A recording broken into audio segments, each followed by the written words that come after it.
Director Chang-dong made 6 films, and in almost all of them we find the image of the younger generation of Koreans. In this part of lecture, we will try to identify and characterize the youth problems that are reflected in the film Burning.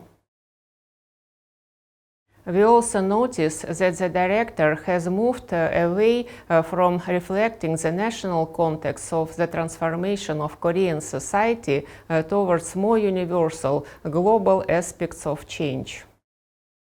In an interview, Chang-dong says, "The world is gradually becoming more comfortable, sophisticated and attractive, but a single life is becoming less and less significant." In the past, at least when we were young, we had the belief that the world is getting better, history is moving forward. But these days, young people have neither that belief nor hope. For them, the world is a huge mystery. They feel that something is wrong, but they feel helpless because they do not know how and for what they should fight. The main character, Jong-soo, is just like that. In the movie Burning, the main characters are 3 young people, Jong-soo, Ben, and the girl named Hammi. Also, they are about the same age. They are separated by entire walls, often referred to in Korea as 2 Koreas. Ben's world is all about luxury, entertainment, travel, and fast-paced life experiences. The world of Jong-soo and Hammi is associated with lack of money, loans, unemployment, and the inability to separate from the gravity of the local space and realize their dreams. Since the 1980s, those who studied hard and came from the top of society entered the best Korean universities, which were collectively called SKY, Seoul National University, Korea University, and Yonsei University. Subsequently, they got better jobs, resulting in a gap between them and the rest of society. Employment statistics confirm that almost everyone who enters the civil service and to work in large concerns are graduated from several dozen universities that occupy the first lines in the university ranking. Young people who are not golden years are of the opinion that their parents happened to live during the period of strong economic growth in South Korea in the 1960s and 1970s, and during the period of democratization of the country in the 1980s. Subsequent generations born after the end of decades of rapid prosperity of Korean society face mainly the negative consequences of social development, namely the strong stratification of Korean society.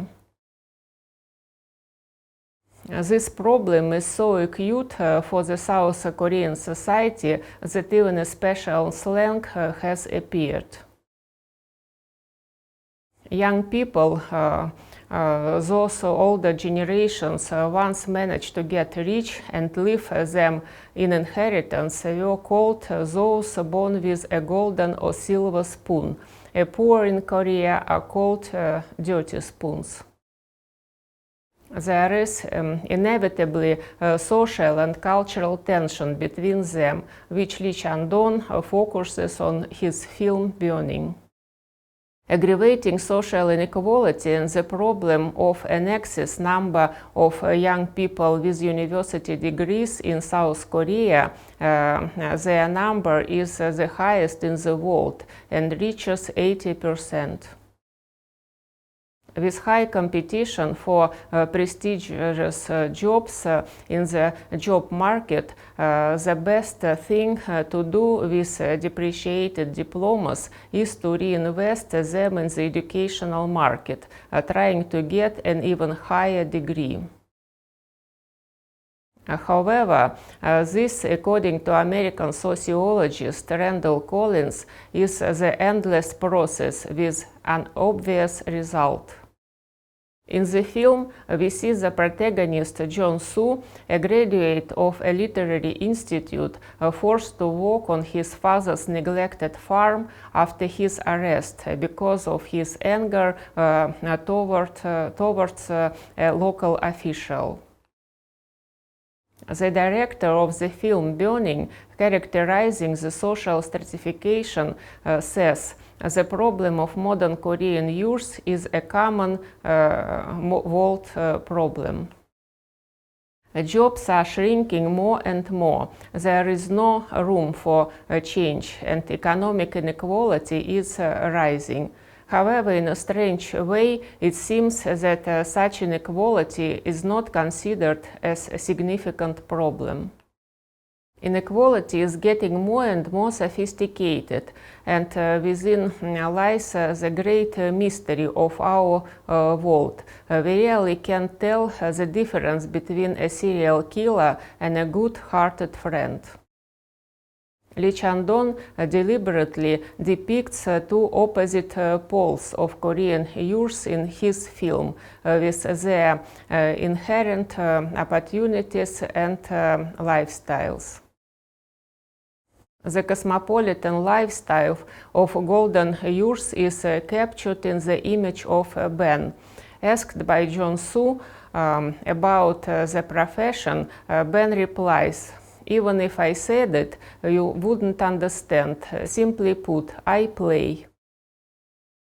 We don't know anything about Ben, neither what he does, nor what education he received, nor how he earns a living. We see only his luxurious life, a designer apartment, an expensive car, a lot of free time, parties, cafes, and travel. He talks about himself. "I am here and I am there. I am in Paju and I am in Banpo. I am in Seoul, and in the same time I am in Africa." In the film Burning, to the respectable Korean Ben, the director contrasts born with a dirty spoon in their mouth John Soo and Hammi. John Soo graduated from the university with a degree in literature, but works part-time as a loader. Hammi, apparently unable to get any education, works as a promoter, inviting customers to visit the inexpensive goods store. They both come from the same village, rent small rooms in Seoul, and work hard to earn a living. If you really want to travel or beauty, plastic surgery, which Hammi allegedly did, loans that drag you into a debt hole come to the rescue. John Soo's social exclusion is aggravated, in addition to economic difficulties, by the psychological trauma he received in childhood as a result of relationships with his parents. Chang-dong believes that today's youth is not responsible for many of their problems. They are inherited from their parents. Young people are always connected with their parents, and they never want to admit it. Jong-soo despises his father because he was not able to curb his anger, to pull himself together. But he soon realizes that he himself is not too different from his father. To be free from the presence and influence of parents is the dream of many, but it is unattainable. In the village, Jong-soo tells Ben about his hatred for his father, who once forced him to set fire to the things of his mother, who did abandon them.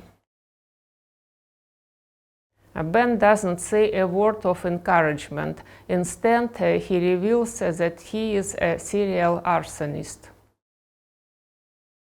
The real reason for his visit to village is not to see the small homeland of his next sweetheart Hemmi, but to find a greenhouse for the next arson. Ben explains that he will never be caught because Korean police don't pay attention to things like that. The nature of these secrets tell viewers how different worlds two young men live in.